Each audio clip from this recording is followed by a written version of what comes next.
Welcome back, viewers. In today's video, we'll walk you through the steps to clear cached images and files in the last 24 hours in Chrome on your PC. Let's jump right in. Step 1. Open Chrome on your computer. Step 2. Look for the three dots icon at the top right corner of the screen and click on it. Step 3. From the drop-down menu, select Settings.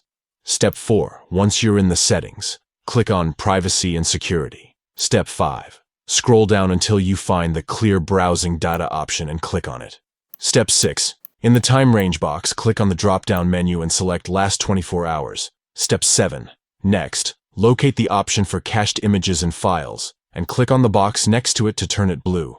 Step 8. Finally, click on Clear Data at the bottom to initiate the clearing process. And there you have it.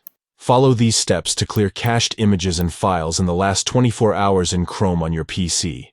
It's a simple way to optimize your browser's performance and free up some valuable storage space. If you found this video helpful, don't forget to give it a thumbs up and subscribe to our channel for more useful tutorials. Thanks for watching, and we'll see you in the next video.